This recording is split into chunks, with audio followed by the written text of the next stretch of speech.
The envelope hit the table with a sound like a gunshot. Beatrice Bishop did not flinch. She had learned in the 3 years since Calvin Bishop had been lowered into the red clay earth behind the church that flinching was a luxury she could not afford. She stood at her kitchen counter with flour on her hands and a hard, careful expression on her face, and she looked at the envelope the way a person looks at something they already know is dangerous. Sheriff Robert Trask stood in the doorway of her farmhouse, his hat in his hands, his broad shoulders filling the frame. He was not a man who fidgeted, but something about standing in her kitchen made him press the brim of his hat between his fingers until the leather bent. "I need you to read that," he said. "I have nothing to say to the town council," Beatrice replied. She turned back to her dough. "It is not from the town council. Then I have nothing to say to whoever sent it." Beatrice. His voice dropped on her name, low and careful, the way a man speaks when he is about to say something that cannot be unsaid. "That letter contains information that directly concerns you. It concerns your land, your safety, and the secret your late husband buried so deep that 3 men have already died trying to find it." The rolling pin stopped. The kitchen went absolutely silent. She turned around slowly, and for the first time in a very long time, Beatrice Bishop looked genuinely afraid. "What did you just say?" "I said 3 men are dead, and whoever killed them is looking for something they believe Calvin hid on this property before he died. And I said the invitation inside that envelope is the only thing I can think of that might keep you alive long enough for me to figure out who is behind it." She stared at him for a long moment, her flour-dusted hands still, her dark eyes going from his face to the envelope and back again. Then she crossed the kitchen in 4 measured steps, picked up the envelope and broke the wax seal. She read it once. Then she read it again. When she looked up, something had shifted in her expression. It was not surrender exactly. It was closer to the look of a person who has been playing a very careful game and has just discovered that someone else knows every card in their hand.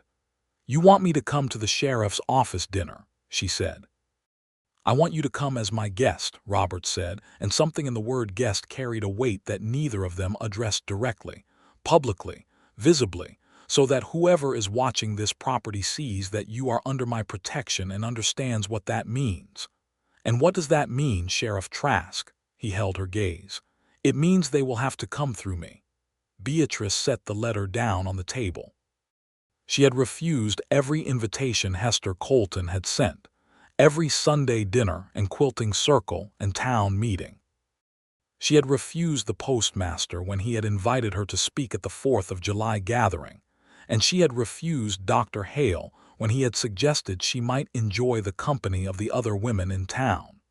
She had been refusing invitations for 3 years because every invitation felt like a trap, like the world trying to pull her back into a life she had not yet decided she wanted. But she had never had a sheriff stand in her kitchen and tell her that men were dying over something her dead husband had hidden, and she had never had anyone look at her quite the way Robert Trask was looking at her right now, like she was something worth standing in front of. "All right," she said. He blinked. She could tell he had prepared for an argument. "All right," he repeated.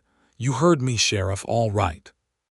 To understand how Beatrice Bishop had arrived at this moment, and how Robert Trask had come to be the man standing in her kitchen with a bent hat brim and a secret of his own, you have to go back to the spring of 1882, when the dust was just beginning to settle in the town of Caro Creek, Texas, and when Beatrice was still learning what it meant to be a widow in a place that had very little patience for grief. Caro Creek was not a large town. It sat at the edge of the Edwards Plateau where the land flattened out and the sky got enormous, a collection of weatherboard buildings and hard-packed streets that smelled of horses and sawdust, and on Saturday nights, whiskey. It had a general store run by Felix Drummond, who was honest with his prices and dishonest with his smile, a church that seated 40 and housed 60 on Easter Sunday, a saloon called the Dusty Boot that tried very hard to be respectable and failed at it cheerfully, and a jail that had been built with optimism and expanded twice with regret. Calvin Bishop had come to Caro Creek in 1876 with money in his pocket and a dream in his chest, and he had built the Bishop farm on a parcel of land 3 miles east of town that sat above a dry creek bed and had a view of the sunset that made a person believe, briefly, that the world was exactly as large and beautiful as it had promised to be.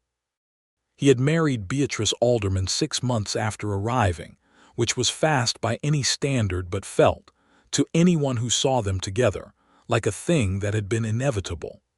Calvin was charming and laughing and impossible not to love, which was exactly what made what happened afterward so devastating. He died in the autumn of 1879, officially of a heart ailment that Dr. Hale had said was the kind of thing that struck young men without warning. He was 31 years old. Beatrice was 27. She had held his hand while he died, and afterward she had sat in the chair beside the bed for a very long time without moving, and when the women of the town had come with food and condolences, she had thanked them and sent them home and closed the door. She had been closing doors in one way or another ever since. The farm kept her busy. She had 2 hands, a man named Jonas who was 50 and taciturn and excellent with horses, and a younger hand named Sam who was 19 and enthusiastic and much less excellent with horses but made up for it in determination. She grew winter wheat and kept a kitchen garden and sold eggs to Felix Drummond's store. It was a small life, carefully constructed, and she had built it around her grief the way a person builds a house around the shape of the land rather than trying to flatten the land first. What she did not know, and what no one in Caro Creek knew, was that Calvin Bishop had not died of a heart ailment. Robert Trask had arrived in Caro Creek in the January of 1882, appointed sheriff by the county commissioner after the previous sheriff, a man named Aldous Garrett, had resigned under circumstances that were officially described as personal, but were privately understood to involve a gambling debt and a very fast horse out of town. Robert came from a law enforcement background in Abilene, where he had served as a deputy for 6 years, and he came with a reputation for being thorough and quiet and very difficult to fool. He was 33 years old. He was tall, with dark hair that had started going gray at the temples in a way that made him look more serious than he already was, and he had eyes that were the particular shade of brown that seemed lighter than it was until you were standing close enough to see the depth in them. He was not a man who talked about himself, and he was not a man who made promises he did not intend to keep, and he was not a man who had been in love in a very long time, which was something he had made a kind of private peace with until the first time he saw Beatrice Bishop. He had seen her at the general store in February, 3 weeks after his arrival, standing at the counter with a list in her hand, and an expression of absolute focus that suggested the list was a battle plan. She was dressed simply, in a dark blue dress that had been mended at the cuff but fit her well, and her dark hair was pinned back with the kind of efficiency that suggested she had done it fast and alone, without a mirror. She was, in a word that was too small for what he actually meant, striking. Not in the way that some women were striking, which was a performance, a thing done for an audience. She was striking in the way that a landscape was striking, in the way that a thing was striking when it was completely, absolutely itself, and not trying to be anything else. He had introduced himself. She had been polite and cool and had returned to her list with the unhurried finality of a door being gently but firmly closed. He had walked out of the store and stood in the street for a moment and then put the whole thing firmly out of his mind, because he was the new sheriff and she was a widow and there was work to do. He had managed to keep it out of his mind for approximately 3 weeks. Then the first body turned up. The man's name was Fletcher Hayes, and he had arrived in Caro Creek the previous November, which was before Robert's time, and had been working at the Dusty Boot as a car dealer. He was found in the alley behind the saloon on a Tuesday morning in late February, with a look of surprise on his dead face and no obvious cause of death, which was the kind of thing that made Robert Trask very interested very quickly. Dr. Hale was a careful and conscientious man, and after a thorough examination he told Robert, in a low voice in his back office, that Fletcher Hayes had been poisoned. Not dramatically poisoned, not the way you read about in penny novels, but quietly and efficiently poisoned with something that was difficult to identify and had been designed to look like natural causes. Robert had stood in the doctor's office and felt the hair on the back of his neck stand up, because he had seen this before. In Abilene, 3 years earlier, there had been a case involving a man named Silas Croft, who had been connected to a ring of land speculators who used extortion and murder to acquire properties that sat above water sources and mineral deposits. The ring had been broken up in Abilene mostly, but Robert had always suspected that some of the principals had scattered rather than been caught. He had gone back to his office and started asking quiet questions, and what he found was this. Fletcher Hayes had arrived in Caro Creek asking questions about the Bishop farm. Specifically, he had been asking about the dry creek bed that ran along the eastern edge of the property, and about whether anyone had ever found anything unusual in the soil there. That was when Robert Trask's professional interest in the Bishop farm became something considerably more complicated. He had ridden out to the farm the following week, officially to introduce himself to a property owner in his jurisdiction, and Beatrice had met him at the porch with that same cool politeness she had shown at the general store.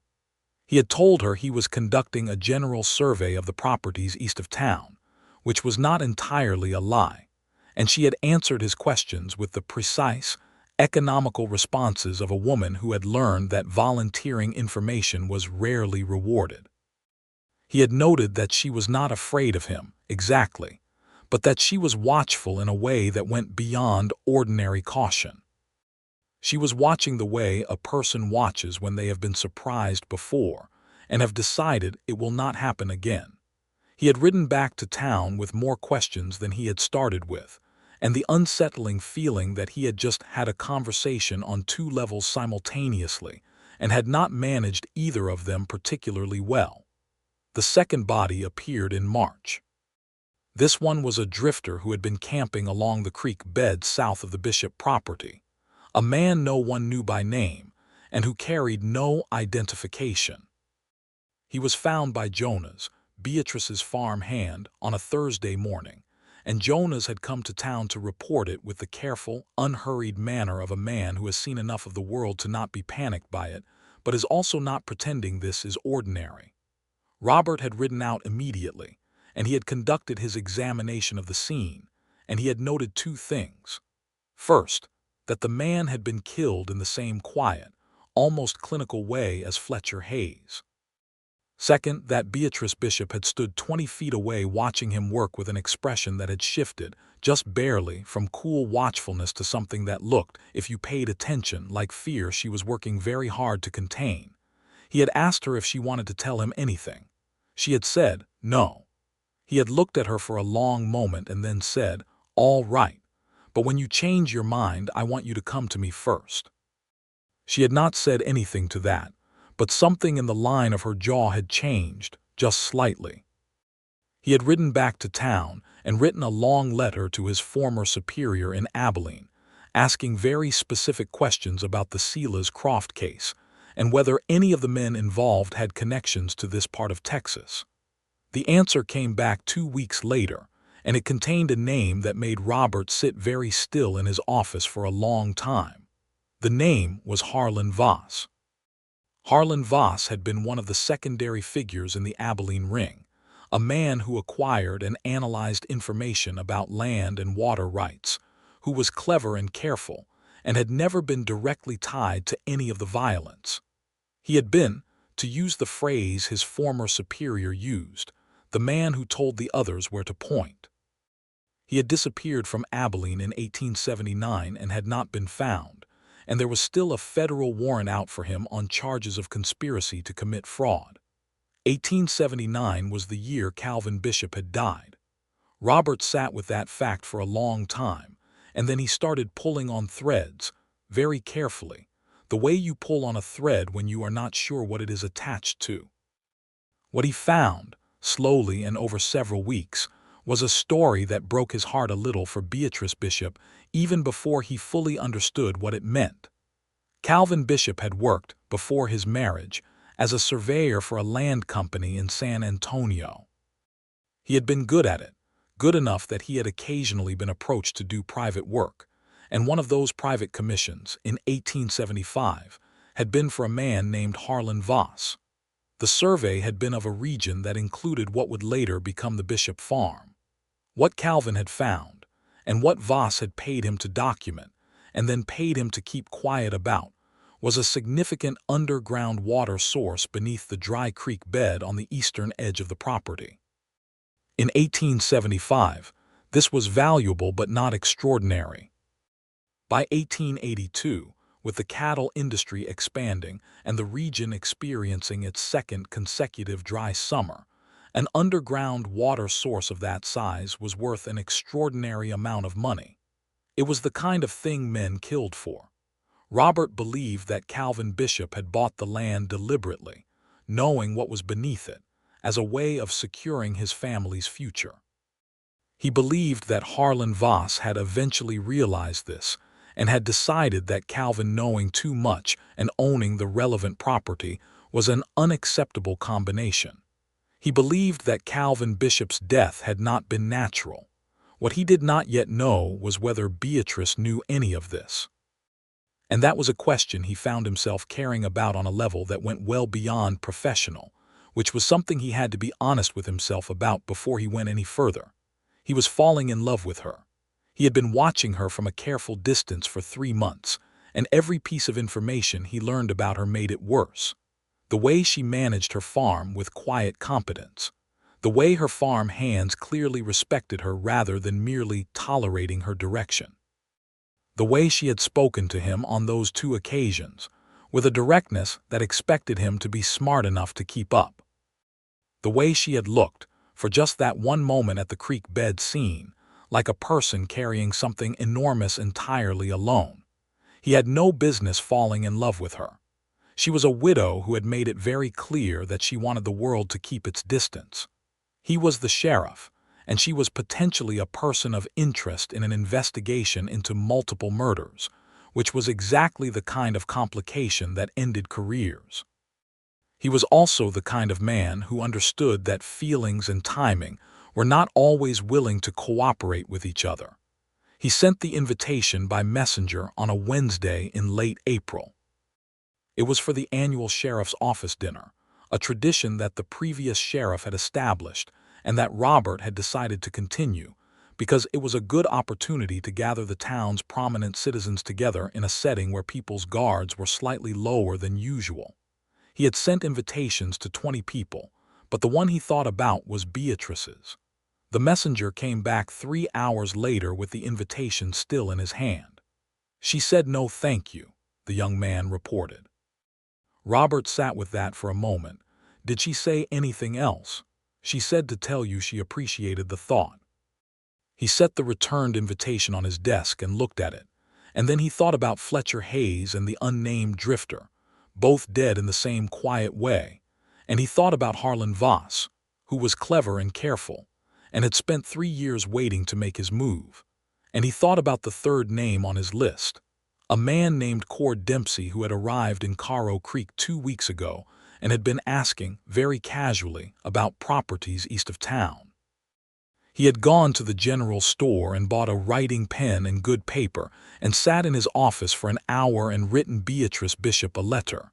Not an invitation, a letter. Specific, careful, honest in the ways that mattered, and in it he had told her what he knew. Not everything, but enough. Enough to tell her she was in danger.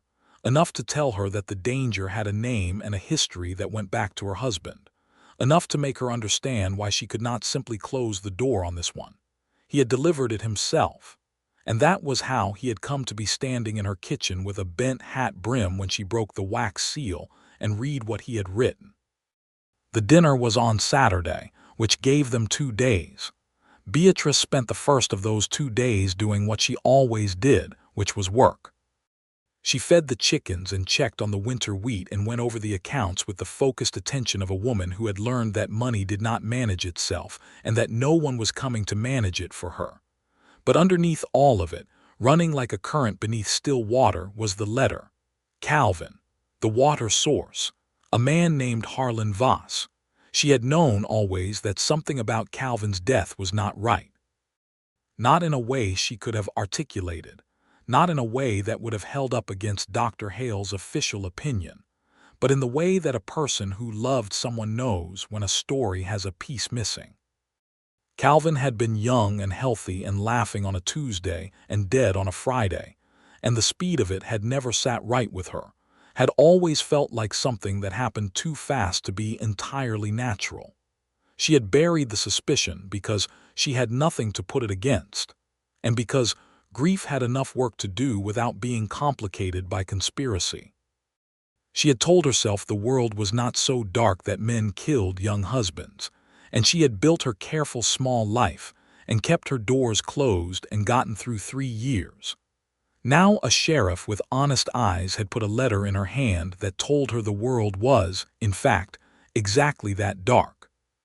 She sat on the porch that evening as the sun went down in a long, slow burn of orange and red, and she thought about Calvin, not the way she usually thought about him, which was with a kind of gentle, practiced sadness, but with something sharper. She thought about his laugh and his easy charm, and the way he had always kept his financial matters very close, not in a suspicious way, but in the way of a man who considered money a serious subject that shouldn't be discussed casually. She thought about the land he had chosen, the specific plot of it, the particular creek bed that he had walked every spring as if he was checking on something.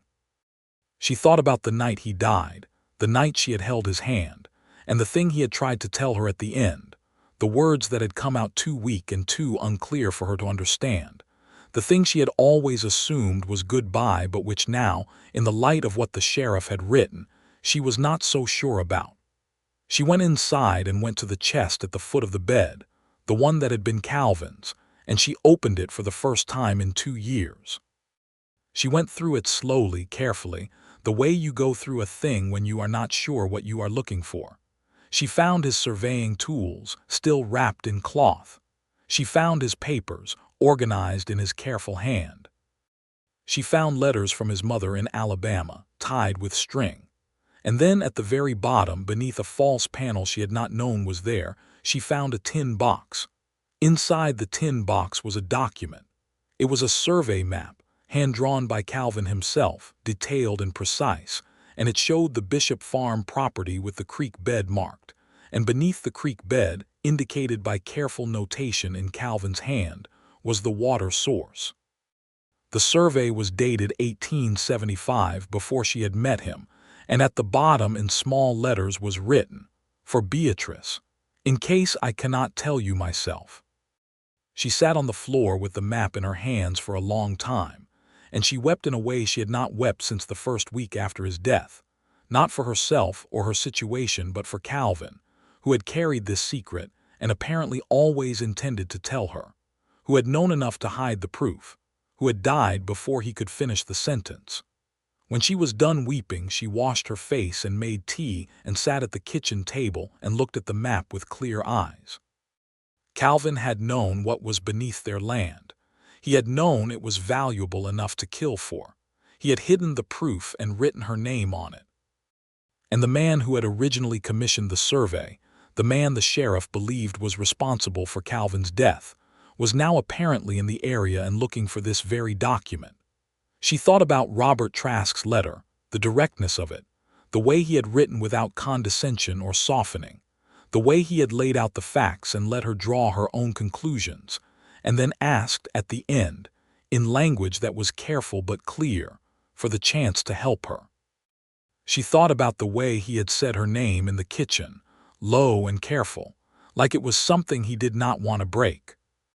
She folded the map carefully and tucked it inside her dress, closest to her heart, which was both practical and felt, in some way she did not examine, like the right place for it. Saturday came with a clear sky and a hot wind from the south.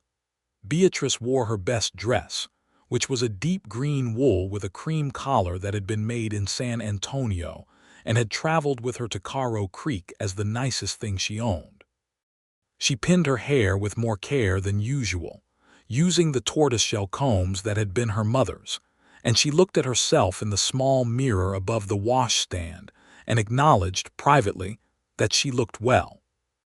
Grief and hard work had given her a quality that was not quite severity but was close to it, a sharpness in the face that some women had when they had spent a long time being exactly as strong as necessary. She was 30 years old and she looked it, which seemed right. She drove herself into town in the buckboard, which she preferred to being fetched, partly because she had always preferred to arrive under her own power, and partly because she wanted Jonas to know he could reach her if anything happened at the farm. She tied the horse in front of the sheriff's office and smoothed her skirt and went inside. The annual dinner was held in the largest room of the sheriff's office, which was also the room where county business was conducted, and it had been transformed, in a modest but genuine way, with tablecloths and candles and the kind of careful arrangement that told you someone had thought about it seriously. The room held perhaps 15 people when Beatrice arrived, and the effect of her arrival was immediate and quietly electric. Every invitation she had refused for 3 years had been received and noted by the town, which meant that her presence here was significant, and everyone knew it, and no one quite knew what to do with knowing it. Robert Trask was across the room when she came in conversation with Felix Drummond and Dr. Hale, wearing a suit coat over his usual clothes that told you he was a man who owned a suit coat but did not wear it often. He saw her the moment she entered, and something in his face shifted in a way that he did not entirely manage to contain. He crossed the room to her. "You came," he said, quietly enough that it was just between them. "You made a compelling argument," she said, equally quiet. He offered his arm and she took it, because that was what you did, and because it felt surprisingly natural, and because she was aware, with the particular awareness of someone who has spent a long time alone, of the warmth of his arm through the wool of his coat. He introduced her to people she had largely been avoiding for 3 years, and he did it with a kind of steady grace that told her he had thought about it, had thought about how to make it easy for her without making her feel managed. He kept the conversations brief and light, and he positioned himself beside her in a way that was not protective exactly, but was clearly deliberate, close enough that anyone watching would understand the implication. Several people tried to have conversations with her that were really interrogations about why she had been so absent from town life, disguised as kindness, and she deflected them with the ease of someone who had been doing it for 3 years. But there was also genuine warmth in some of the greetings, people who had missed her simply because they liked her, and that was unexpectedly hard to receive. Hester Colton, the postmaster's wife, took her hands and said, "Oh, Beatrice, I am so glad you are here," with such uncomplicated sincerity that Beatrice had to look away for a moment. She and Robert ate together at one end of the long table, and the conversation they had was, on the surface, ordinary. He asked about the farm and she told him about the wheat, and she asked about his time in Abilene, and he described the landscape in a way that made it clear he was a man who paid attention to the places he inhabited. But underneath the ordinary surface, the conversation was about the other thing, the letter and the danger and the document inside her dress. At a moment when the noise in the room covered them adequately, she said, low and even, "I found something." His eyes sharpened. "Where?" "In a tin box at the bottom of his chest. A false panel." She paused. "He knew about the water source. He documented it and hid the documentation and wrote my name on it." Robert was very still for a moment. "That is the document they are looking for," he said. "I assumed as much. Do you have it with you?" "Yes." He looked at her with something that combined professional gravity and personal intensity in a way that was not, she thought, entirely about the document. "When the evening ends, I need you to give it to me. I can file it with the county land office on Monday and have your claim to the water rights formally registered. which makes the whole property significantly harder to steal and eliminates most of the motive for the violence. And the man behind it, she said, Harlan Voss. He said the name quietly but with a weight that told her this was personal for him too, in some way she did not yet understand. I have been looking for him for 3 years. Is that why you came to Caro Creek? He met her eyes. Partly. The honesty of it surprised her. She appreciated it. What is the other part? She asked. He was quiet for a moment. The job was available, he said carefully, and she understood that this was as much as he was going to say right now about the other part, and that understanding the constraint was its own kind of answer. They were interrupted by Felix Drummond proposing a toast, and the conversation moved back to its surface level, but something had changed in the space between them. Something had settled, like dust after a storm, into a new configuration that was clearer than what had been there before. After the dinner, as people were collecting their hats and coats, Robert drew her aside to the small office adjoining the main room, and she took the map from inside her dress without ceremony and put it in his hands. He handled it carefully, unfolding it and looking at it, and she watched his face as he read Calvin's notation. He was a good man, Robert said, not looking up. He was, she said. He kept secrets, but he kept them for reasons. That is something I understand, Robert said and looked up, and the thing that was in his eyes when he said it was not entirely about Calvin. She held his gaze. I expect you to tell me the rest of it, she said. Not tonight, but soon. Yes, he said. Soon. He walked her to her buckboard and handed her up himself, which was old-fashioned but felt right, and she drove home through the dark with the warm wind in her hair and the strange, unsettling, unwelcome, but entirely real feeling that something in her life had changed direction. Cord Dempsey made his move on Monday.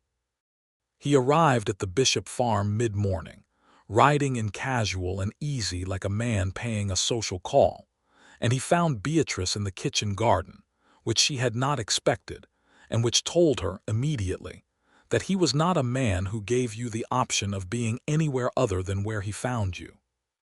He was perhaps 40, with a flat, calculating look that he dressed up in friendly manners.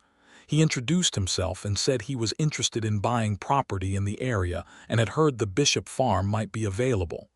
It is not available, Beatrice said, without looking up from what she was doing.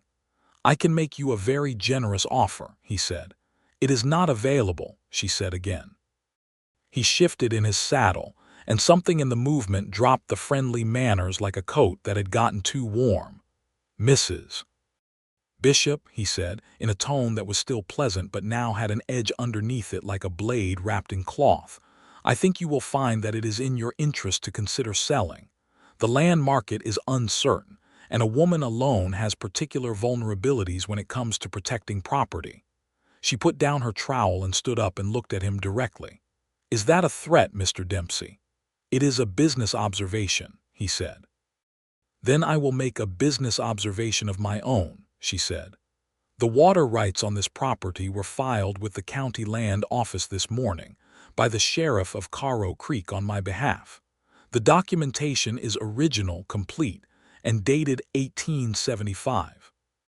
Anyone interested in challenging my claim to this property would have to do so in open court in public record, where the circumstances of my late husband's death would also become a matter of record. Something moved behind Dempsey's eyes, fast and controlled, and then the pleasant manner snapped back into place. I see, he said. Good, she said. She picked up her trowel. I think you should leave now. He left. She waited until the sound of the horse had faded entirely, and then she went inside and sat down at the kitchen table and let her hands shake for exactly 1 minute, because 1 minute of shaking was what the situation had earned and no more. Then she went to the barn and told Jonas to saddle her horse. She rode into town and went directly to the sheriff's office and walked in without knocking, and Robert looked up from his desk with the kind of expression a man has when he has been hoping for someone to appear and is simultaneously alarmed that they have. Cord Dempsey came to the farm this morning, she said. He was on his feet immediately. Are you all right? I am perfectly fine. I told him the water rights had been filed the way you said I should, and he left. She sat down in the chair across from his desk. But he will go to Voss now. Yes, Robert said. He sat back down. I know. I have a deputy watching Dempsey. When he leads me to Voss, we will have enough to make the arrest. You have been building this case for years, she said. Not just since you arrived here, since Abilene. He was quiet for a moment. Yes. Tell me, she said, and he did. He told her about the land ring in Abilene, the series of deaths that had been ruled natural causes, the man he had known who had died in the same quiet way as Fletcher Hayes, a colleague, a man he had been responsible for in the way that a senior deputy is responsible for the safety of the people he works beside. He told her about Silas Croft's capture and Harlan Voss's escape and the years since, following threads, tracking the pattern, eventually tracing it here. He told her all of it, and she listened to all of it, and when he was done she said, "That man, your colleague, what was his name?" "Daniel Marsh," he said. "He had a wife and a son." "I am sorry," she said. "I carry it," he said simply. "It does not go away, but you learn to carry it rather than be carried by it." She understood this precisely. They looked at each other across the desk in the afternoon light, and the thing between them was very clear now, clear in the way that things are clear after they have been named, even if they had not been named directly. It was made of all the right materials, honesty and loss and the kind of specific understanding that comes from having survived difficult things and being left, by the surviving, with a very clear sense of what matters. It was also complicated, and both of them knew it, and neither of them was the kind of person who pretended otherwise. "I should go," Beatrice said. "I know," he said, but neither of them moved for another moment. "Robert," she said, and it was the first time she had used his given name, and they both noticed it. "Yes," he said. "Be careful," she said. "Not because of the case, on your own account." The look on his face when she said that was a whole conversation compressed into a second, and then he nodded and she left. The trap closed on Wednesday.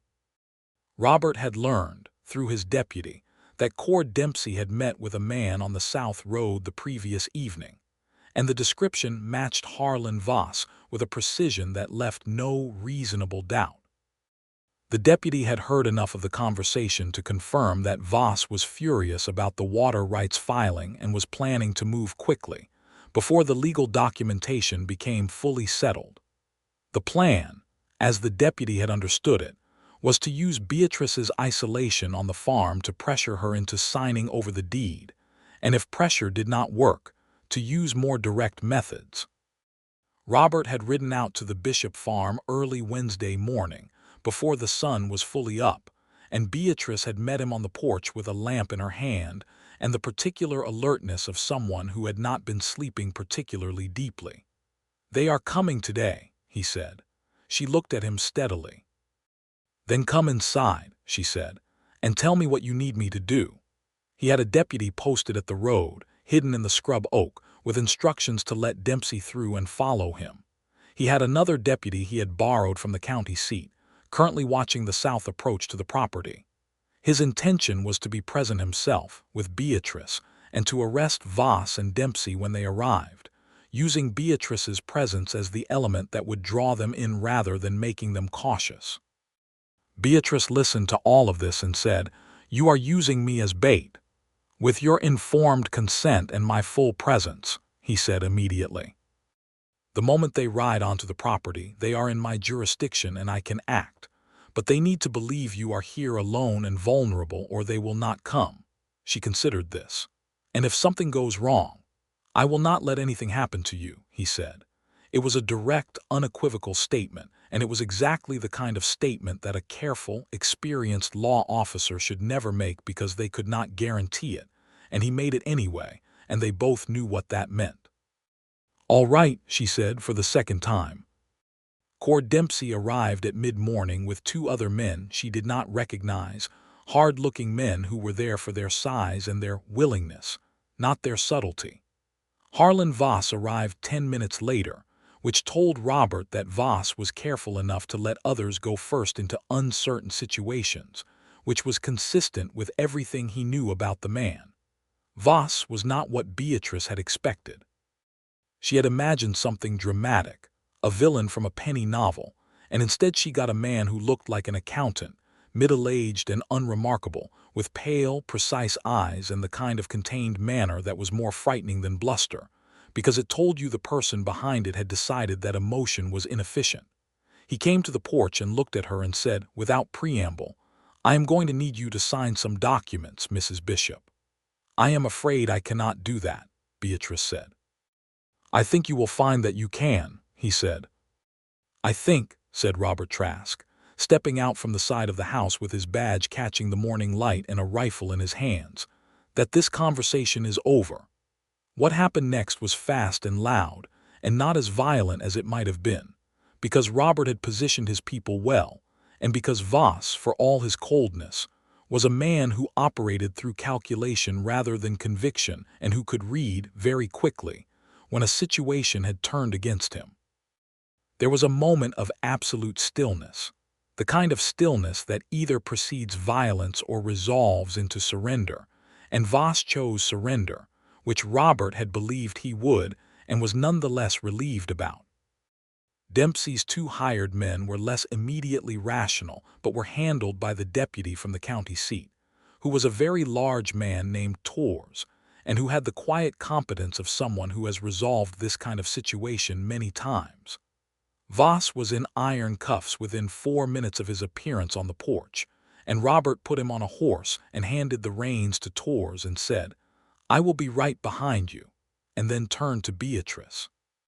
She was standing on the porch with her arms folded and her expression controlled, and when he said her name, she made a sound that was brief and high and completely involuntary, and then she put one hand over her mouth and the other on the porch railing.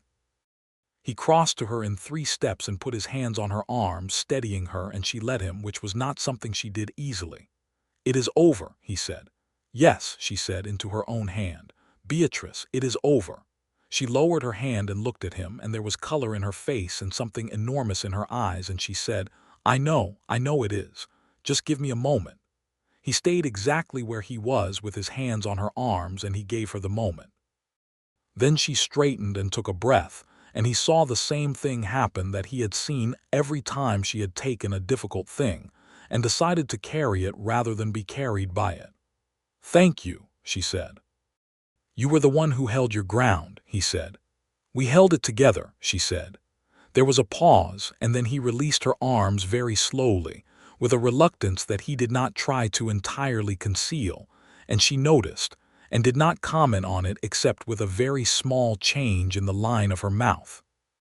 Harlan Voss was transferred to federal custody in San Antonio the following week, where the charges against him included conspiracy to commit murder in the deaths of Calvin Bishop and Fletcher Hayes and the unnamed drifter, as well as the earlier charges from the Abilene case. The case, once it was formally opened, moved with a momentum that surprised even Robert, as other connections and other victims came forward, as the weight of 3 years of careful investigation hit its target. He sent a letter to Daniel Marsh's widow in Abilene to tell her that the man responsible had been caught, and he sat in his office for a long time after he sent it, with the particular feeling of something that has been held for a long time being set down. Caro Creek received the news with the mixture of shock and avid interest that small towns bring to dramatic events, and for several weeks Beatrice was the subject of more attention than she had been in 3 years combined. She handled it with the composure she brought to everything, but Robert noticed that she began appearing in town with slightly more regularity after the arrest, stopping at Drummond's store and occasionally at Hester Colton's for tea, as if the resolution of the immediate danger had created a small but real opening in the wall she had built around her life. He noticed everything about her, with the helpless thoroughness of a man who is entirely done for and knows it. He had not said anything further about the thing between them since the morning after Voss's arrest. He was aware that she had just been through something significant, that her husband's death had been exposed as a murder, and that she was processing a grief she had thought was complete and had discovered was not. And he had a strong and principled conviction that rushing a woman through her feelings, because you happen to have your own, was not something a decent man did. So he was respectful and careful and present when she needed him and absent when she didn't, and he waited, which was something he was genuinely good at. It was Beatrice who did not wait. It was a June evening, 6 weeks after the arrest, and he was locking up the office at the end of the day when she appeared at the door.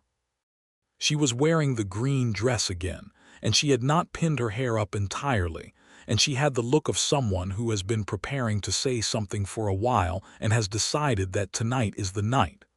"I would like to take a walk," she said. "All right," he said. They walked along the main street, and then down toward the edge of town, where the street ended and the open land began. And the evening light was doing what it did in that part of Texas in June, which was painting everything in warm gold and making even the ordinary look significant. They walked without talking for a while, which was something they had discovered they could do, that the silence between them was comfortable rather than loaded. "I have been thinking," Beatrice said eventually. "That is not surprising," he said. She gave him a look that was brief and amused and then looked forward again. "I have been thinking about what I want, from the rest of my life, which is something I had stopped doing after Calvin because it seemed too large a question to face." He walked beside her and said nothing, because she was working towards something and it was not his place to interrupt. "I had built myself a life that was primarily about not wanting too much," she said. "It felt safer.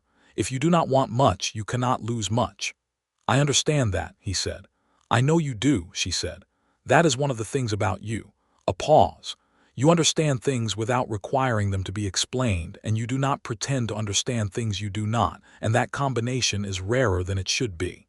He looked at her profile in the evening light and felt everything he had been containing for 4 months press against its containment with considerable force. "Beatrice," he said.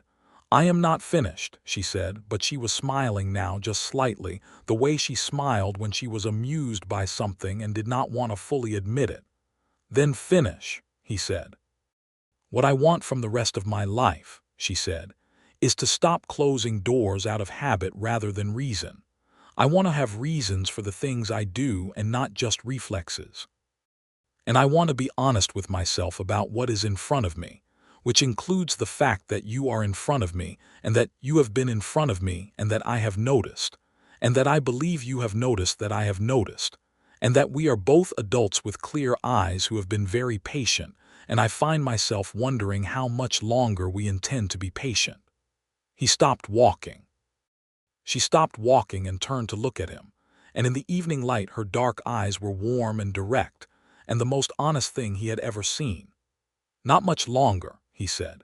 "Good," she said. He reached out and took her hand the way you do when you are beginning something that you intend to take seriously, and she looked down at their joined hands for a moment and then up at him, and the smile that came then was not the careful, controlled small smile she used when she was managing something. It was a full smile, the kind that changes a person's entire face, the kind that told him everything he needed to know about who Beatrice Bishop actually was underneath the walls she had built. He walked her home in the last of the evening light, and at the gate of the boarding house where she stayed on her nights in town, they stood together for a moment that was long enough to matter, and he raised her hand and pressed his lips to the back of it, which was formal and old-fashioned and entirely sincere, and she looked at him in a way that was not formally old-fashioned at all. "Sunday dinner," he said. "At my place. I will cook." "You cook," she said, surprised. "Adequately," he said. "I want you to lower your expectations going in." She laughed, and it was the first time he had heard her laugh fully, unguardedly, and it hit him somewhere in the center of his chest like something warm and enormous. "Sunday," she agreed. The Sunday dinner was not adequate. It was, in fact, excellent because Robert was a man who had been doing things for himself for a long time and had developed genuine competence, and he had also put in what was clearly significant preparation, which Beatrice found deeply touching. The table had a real cloth on it, and he had bought flowers from the Widow Hart's garden, yellow ones in a blue jar, and he had made a stew with the patient, exact preparation of someone who had thought about it carefully. They ate and talked for 3 hours, and what happened during those 3 hours was a different kind of intimacy than the dangerous, high-stakes intimacy of the investigation and the arrest. This was the ordinary intimacy of two people learning each other, filling in the gaps, discovering the ways they matched and the ways they differed, and finding that both were interesting. He told her about growing up in Missouri with a father who was a county judge and a mother who had died when he was 12 and a younger sister he was still close to, who was married and living in Kansas with 4 children whose names he produced. When asked, with the slightly embarrassed pride of a man who is devoted to his nieces and nephews, but has been careful not to make a big thing of it. She told him about growing up in Alabama and coming west with her family when she was 14, the long journey that had taught her the difference between the life you plan and the life you actually live, about her mother's practicality and her father's cheerful optimism, both qualities she had inherited in a combination that sometimes felt contradictory. She told him about meeting Calvin at a church social in San Antonio, about the laughing ease of him, about the particular quality of their marriage, which had been good and real, but which she now understood had been lived with a shadow over it that she had not been aware of. "Do you feel betrayed by him?" Robert asked, and he asked it directly, the way he asked everything, without the softening that would have made it easier to answer but less honest. She thought about it seriously. "No," she said finally. "I feel sad for him. He was carrying something very heavy and he thought he was protecting me and he ran out of time before he could make it right. That is a tragedy, but it is not a betrayal." "That is a generous reading," he said. "It is an honest one," she said. "I knew him. Whatever secrets he kept, the man I knew was not capable of malice toward me. His errors were of judgment, not of character." She paused. "I buried him already once with a grief that was clean and complete. I have had to pick that up and look at it again with new information, and it has been painful.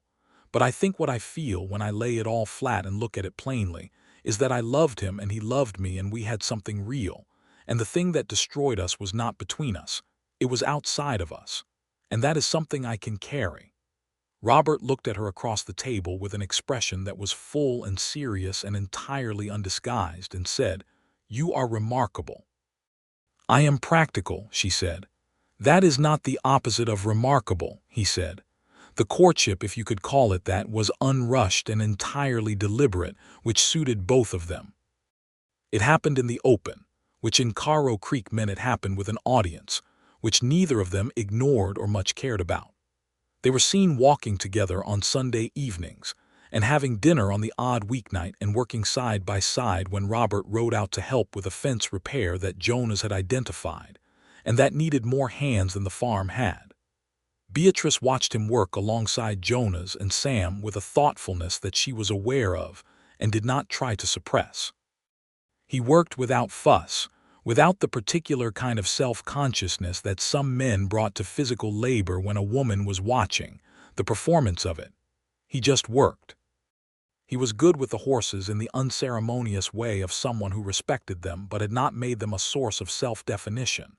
He asked Jonas's opinion on the fence alignment, and then implemented it without qualifying the fact that he was taking advice, which Jonas clearly appreciated. "He is a decent man," Jonas told her that evening, with the judicious brevity that was his standard mode of speech. "I know," Beatrice said. "Calvin was decent too," Jonas said. He rarely spoke Calvin's name anymore, and she looked at him. "Just saying they are different kinds of decent, both real." She looked at the sunset for a moment. "Yes," she said, "both real."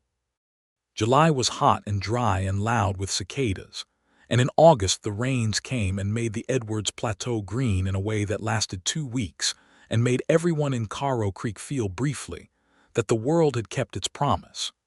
Beatrice's wheat came in well, and she and Jonas and Sam brought in the harvest in a week of hard work that left all of them exhausted and satisfied. And Robert helped for 3 of those days and was dust-covered and happy in a way that was entirely unguarded. On the last evening of the harvest, when the wheat was in and the sun was going down and the air had cooled just enough to be bearable, they sat on the porch of the farmhouse together, and Beatrice put her head on his shoulder, which was the first time she had done anything like that, and he put his arm around her, and they sat that way in the quiet while the land settled into evening. "I am glad you delivered that letter yourself," she said. "I almost sent it," he said. "I thought a messenger would be more appropriate. What changed your mind?" "I thought if it was going to change your mind about coming, it ought to be delivered by someone who cared whether it changed your mind." She was quiet for a moment. "And did you care?" "Catastrophically," he said. She laughed, the full laugh, the one he had collected and kept. He proposed to her in September. He did it at the kitchen table because that was where they had been when she had first agreed to trust him, and he thought a thing that began at the kitchen table should be asked at a kitchen table. He was straightforward about it and not theatrical, because he was not a theatrical man and she was not a theatrical woman, and what he said was true and complete, and said with the particular seriousness of a person who understands what they are asking and means every word. He said he loved her. He said he had loved her from that February morning in Drummond's store, though he had taken considerable time to understand what to do about it. He said he admired her in a way that was separate from and in addition to loving her, which he thought were different things that ought to both be named. He said he was not Calvin and he was not a substitute for anything, but he was himself, and he was completely, unreservedly hers if she would have him. Beatrice listened to all of this with her hands folded on the table and her eyes steady on his face, and when he was done she said, "Yes, Robert, of course yes." And then she said, "I love you." "I should say that too because I do, and I should have said it sooner, and I am saying it now." He reached across the table and took both her hands, and she turned her hands over and held his, and the kitchen was very quiet and the lamp was warm and outside the dark was big and open and full of stars. They were married in November in the Caro Creek Church, on a Saturday morning when the sky was the particular bright blue of a Texas November, and the air had the crisp, clean quality that came after the first cold night of autumn. The church was full, because the town had been waiting for this with the proprietary interest that a small community brings to the romances of its members. And Hester Colton cried, and Felix Drummond shook Robert's hand with great feeling, and Dr. Hale said quietly in Beatrice's ear that he was very happy for her. Jonas gave her away, because he was the oldest and most constant person in her life, and Sam sat in the front pew with an expression of radiant, uncomplicated happiness that made everyone around him smile. The vows were traditional and simply spoken, and when Robert put the ring on her hand, a simple gold band that had been his mother's and which he had written to his sister in Kansas to send to him 6 weeks before he proposed, knowing he would need it but not quite yet certain of the timing, Beatrice looked at it for a moment and then looked at him, and what was in her face was not complicated and not qualified. It was love, plain and full and real. They spent the night at the hotel in Caro Creek, which the proprietress had decorated with autumn flowers and a card that said congratulations in Hester Colton's neat handwriting. And they were happy in the uncomplicated, physical, complete way of two people who have waited long enough that there is nothing cautious or tentative about the beginning. They moved into the farmhouse together, which required some adjustment because Robert had been living in the rooms attached to the sheriff's office and had the accumulated belongings of a man who had been moving regularly for 15 years, which was to say not very many belongings, but chosen with a care that told you each one mattered. His books went on the shelf in the parlor beside her books, and his surveying maps, which he had kept from the Voss investigation, went into the desk, and his good coat hung beside her good coat in the wardrobe, and these small integrations of objects that had been separate felt, to both of them, quietly momentous. He kept his job as sheriff, and she kept the farm, and the combination was sometimes complicated in terms of time and logistics, and the particular tension that came when his job brought danger close to their shared life. But they were both practical people with a strong appetite for honesty, and they had learned, through the circumstances of their beginning, that the worst thing was not danger itself, but danger kept secret, and so they were honest with each other about the difficult parts. The first winter was cold and good.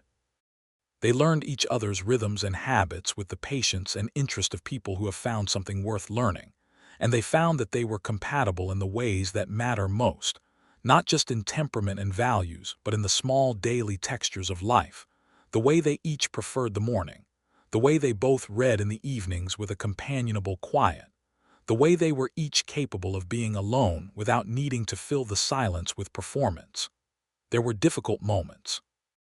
Beatrice had nights when the grief for Calvin came back in its new, complicated form, the grief not just for the man, but for the truth about how he died and what he had carried. And those nights, she sometimes cried and sometimes just lay in the dark staring at the ceiling and working through it. Robert did not try to talk her out of these nights or fix them or rush her through them. He was present, reliably and without drama, and he let her have what she needed and held her when she wanted to be held and was quiet when she needed quiet. He had his own nights, nights when he thought about Daniel Marsh and the weight of that loss and the years it had taken to bring Voss to justice, and on those nights she turned toward him with the same quiet reliability, present without performing, which was something he had not expected to find and found he had needed without knowing it. In the spring, Beatrice discovered she was expecting a child. She told him at breakfast, matter-of-factly, the way she told him most things, and he put down his coffee cup and looked at her and then got up from the table and came around to her side and kissed her, first on the forehead and then, when she turned her face up, on the mouth, and she put her hand against his jaw and they stayed like that for a moment. "Are you all right?" he said. "I am extremely well," she said, which was true. She felt, underneath the shock and the emotion of it, a deep, uncomplicated gladness that surprised her with its completeness. "Good," he said. He sat down beside her rather than going back to his seat, which was not where he usually sat, and she smiled at him. "You are going to be insufferably attentive," she said. "Yes," he agreed, entirely without apology. He wrote to his sister Clara in Kansas, and Clara wrote back a letter that was 4 pages long and full of enthusiasm and advice, and an offer to come and help for the first several weeks after the birth, which was genuine and warmly meant and which Beatrice found, to her surprise, appealing rather than intrusive. The baby was born in December, just before Christmas, on a night when the wind came down from the north with a cold that cut right through the walls of the farmhouse and made the lamp flames lean.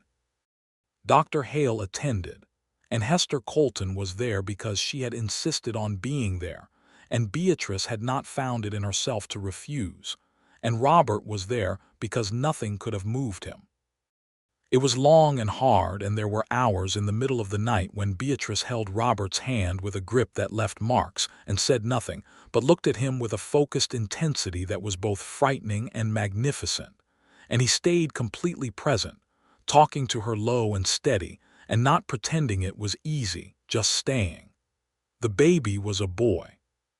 He was born just after 3 in the morning, in the deep quiet that comes after a long night's work, and he came into the world with the emphatic announcement of someone who intends to be heard, and Dr. Hale put him in Beatrice's arms, and she looked at him with an expression that Robert would carry with him for the rest of his life. They named him Calvin Robert Bishop Trask.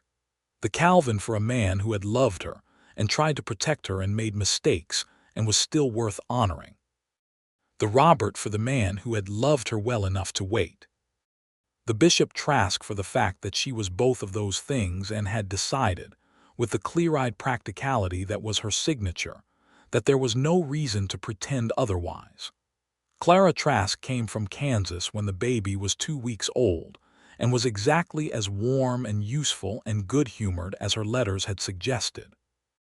She stayed for a month, and during that month Beatrice had the unusual and genuinely touching experience of having a sister, or something close enough to it, which was a thing she had grown up without and had not known she missed.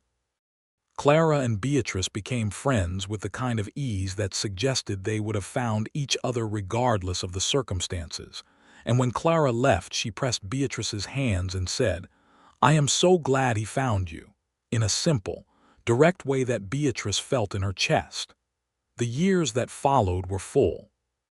Not full in the way that covers emptiness, not full in the managed, careful way that Beatrice's first years of widowhood had been full, but full in the authentic way, full of work and love and difficulty and growth, and all the small accumulating weight of a life that is genuinely shared.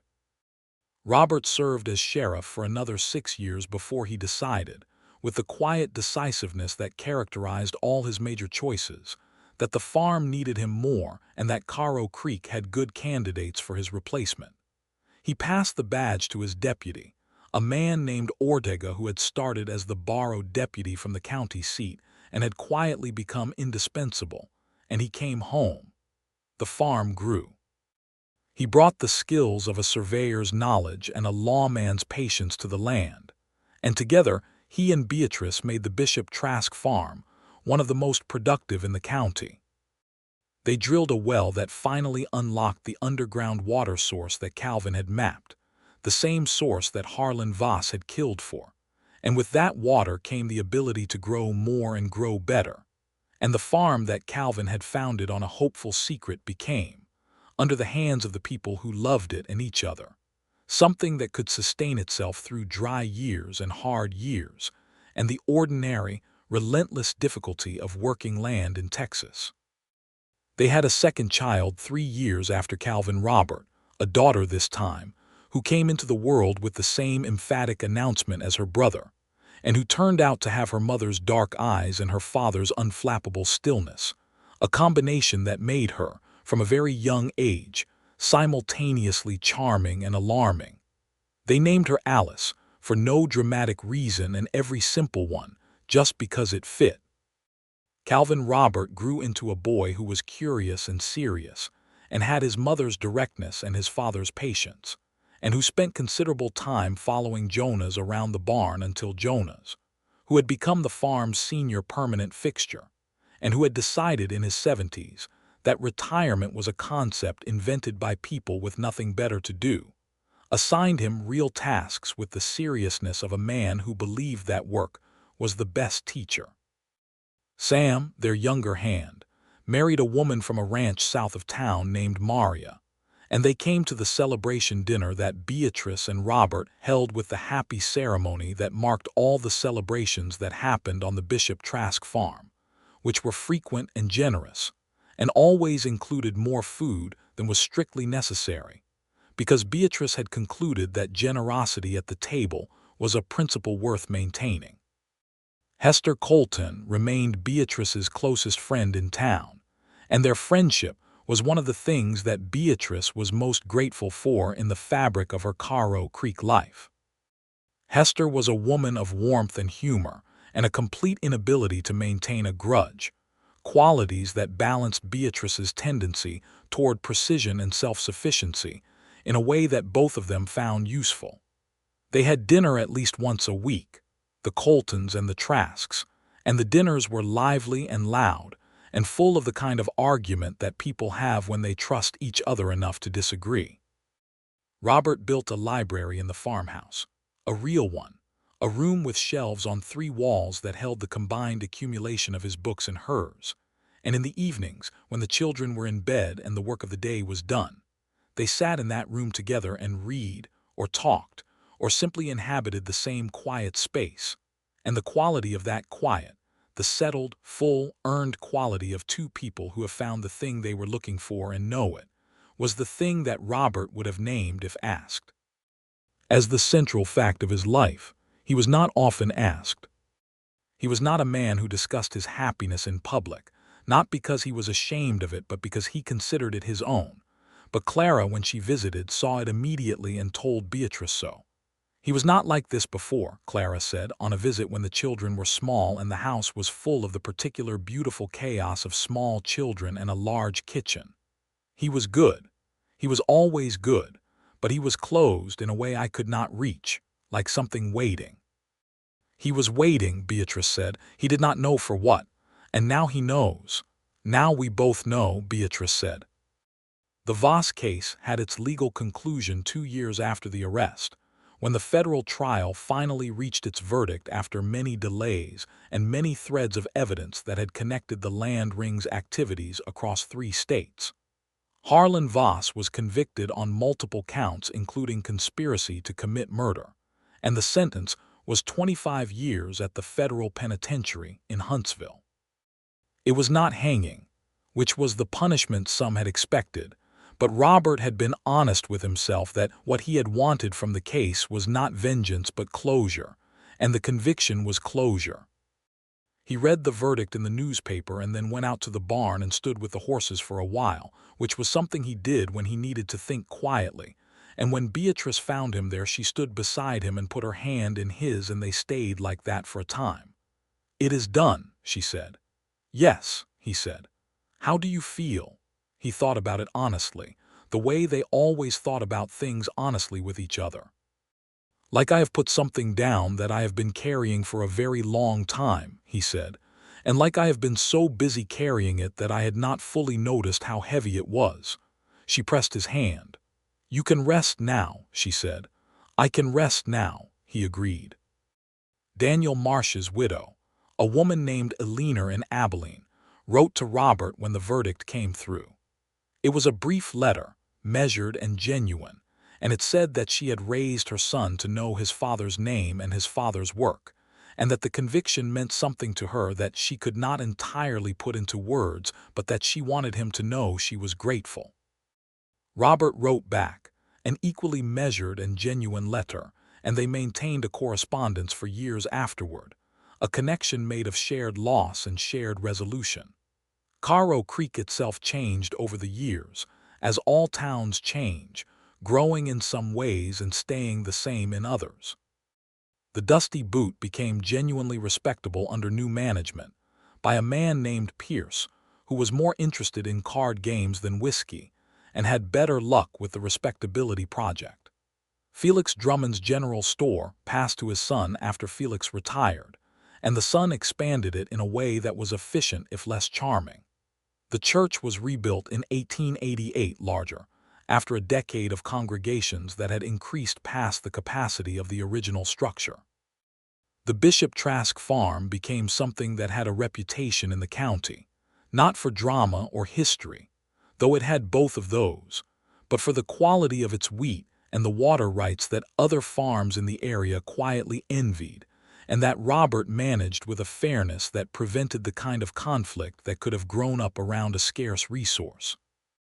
He had no interest in using the water advantage to diminish his neighbors, and the equitable approach he took to water agreements became, over time, a model that the county used for similar negotiations.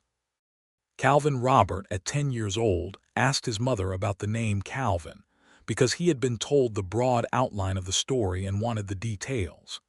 Beatrice sat with him at the kitchen table, the same table where so many important conversations had happened, and told him about Calvin Bishop, the charm and the laughter, the secrets he had kept for reasons, the survey map at the bottom of the tin box, the words she had not been able to hear at the end. She told it without bitterness and without simplification, and Calvin Robert listened with the serious, absorbing attention that was his characteristic, and when she was done he said, "He wanted to protect you." "Yes," she said. "And Papa finished it," he said. Beatrice considered this. "Your Papa finished the protection," she said carefully. "And the rest of it, the life we built together." Calvin Robert nodded, satisfied with this, and went back to the mathematics he had been doing, and Beatrice stayed at the table for a moment longer, feeling the particular emotion that comes when a child, without intending to, distills something complicated into its exact simplest truth.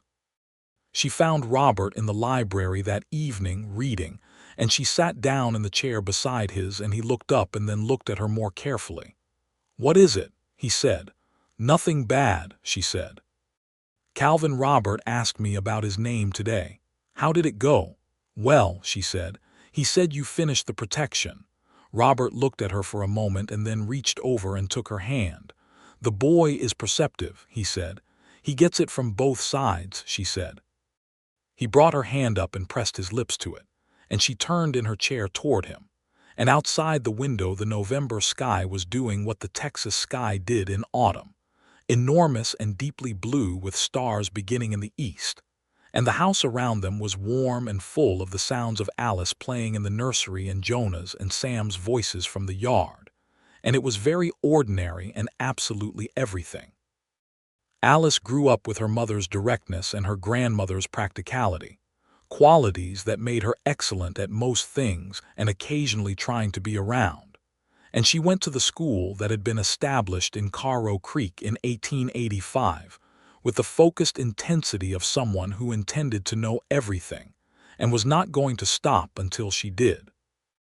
Robert taught her to survey land with his old instruments when she was 7, explaining the principles with the patient thoroughness he brought to everything, and she proved to be a natural at it, with a spatial intuition that made him say, with the particular mixed emotion of a parent watching a child exceed them, that she was better at it than he had been at her age. Beatrice taught both children to manage accounts and to read contracts with a skeptical eye, which was the legacy of everything that had happened with the water rights, and to understand that land and the law around land were serious matters that deserved serious attention. She taught them the farm with the same thoroughness she had taught herself the farm, by being present, by treating competence as the basic respect you owed to the work. There was a third pregnancy, when Beatrice was 36 and Robert was 39, that ended early and badly, and they grieved that together, quietly and completely, and then went forward with the knowledge that grief survived together was different in quality from grief survived alone. Not lighter exactly, but not solitary, which was its own kind of grace. The farm stood through a hard drought in 1886, one of the worst in the region's recent memory, because of the water source beneath the creek bed, and because Robert and Beatrice had planned for drought the way they planned for everything, with attention and forethought and the unglamorous work of preparation. Their neighbors were not all as fortunate, and during those years the Bishop Trask farm became a source of support for several families in the area, selling water at fair prices and extending credit on grain, with the understanding that it would be repaid when conditions improved. It was a marker in the community of who they were, and it mattered to both of them, not as a reputation, but as evidence of the kind of people they intended to be. Felix Drummond's son-in-law, a young man named Perry who had come from Georgia with big ambitions and some charm, tried to underpay for water during the drought and argued the price in a way that Robert found irritating and Beatrice found transparent. She dealt with it at the counter of the general store with a precision that left Perry with no ground to stand on and a clear understanding of the difference between a fair price and a favor. And Felix's son James later told Robert that it was the best thing he had seen in the store since his father had operated it. Robert laughed and then told Beatrice, and she said, "Perry will be fine. He is young and in a new place and trying to find his feet. He just needed to know where the line was." "You are generous," he said. "I am practical," she said again. "Still not the opposite of generous," he said. She smiled at him, and it was the smile, the full one, 15 years from the first time he had seen it, and still the best thing he could think of. They grew older together with the ease of people who have made the right choice and know it, not without difficulty, not without the ordinary wear of years, but with the fundamental rightness of two people who fit, who challenge each other in the right ways and rest each other in the right ways and see each other clearly without the clarity becoming cruelty. On an evening in 1897, when the children were grown and the farm was strong and the drought was years behind them, Robert and Beatrice sat on the same porch where they had sat after the last day of the harvest, long ago, in the beginning of things, and watched the sunset do its work across the plateau. Calvin Robert was in San Antonio studying law, a choice that had surprised exactly no one and that Robert had supported with the particular intensity of a man who believed deeply in the importance of honest legal process. Alice was in Caro Creek managing a parcel of the farm's land herself, which she had asked for and been given, and which she was managing with a capability that made both her parents proud in the straightforward way that actual competence produced straightforward pride. The farm was quiet in the evenings now, quieter than it had been with children in it, and it was a different kind of fullness, the full quiet of things that have been done well and are resting. Beatrice put her head on Robert's shoulder the way she had done on that evening after the first harvest years ago, and he put his arm around her the way he had done, and they sat in the comfortable, earned intimacy of people who have lived a life together and mean to go on living it. "Do you know what I think about sometimes?" she said. "Tell me." "That envelope," she said, "the way it hit the table." He was quiet for a moment, and she felt the particular movement of his chest that was his equivalent of a laugh, the contained, genuine kind. "Were you frightened?" he said. "I was terrified," she said. "And I was also, and this is the part I could not have admitted then, very glad someone had finally given me a reason." "A reason," he said. "A reason to open a door," she said. "I had been closing them for so long, and you stood there in my kitchen with your hat in your hands and you told me the truth, and it was a frightening truth, but it was a real truth, and it was the first real thing anyone had brought to me in 3 years." He held her closer. "I almost sent that letter by messenger," he said. "I know," she said. "You told me. I am glad I did not." "So am I," she said. "So am I." The sun finished its long descent, and the sky above the plateau went through its sequence of colors, the orange and the deep red and the particular purple that came just before dark, and the first stars began, far and bright, in the east. A night bird called once from the cedar trees and went quiet. The wind was warm and easy. Beatrice Bishop, who had become Beatrice Trask, who had been a widow and a guardian of secrets, and a woman who kept her doors closed against the world, sat with her husband in the evening of a long and full life and felt, with the simple and unqualified conviction of something that had been proven by everything, that she was exactly where she was supposed to be. And Robert Trask, who had carried a loss and followed a thread across 3 years and 300 miles, and had walked into a farmhouse kitchen, knowing what he was going in there to do, and not entirely knowing what he was walking into, sat with his wife in the particular peace of a man who has found the thing worth finding and held it well, and was grateful. The stars came out one by one above the Edwards Plateau, and the farm settled into its night sounds, and the lamp in the library window threw its warm square of light into the dark, and 2 people who had begun with an envelope and a hard truth, and a choice that changed everything sat on a porch and breathed the good night air together, and were home.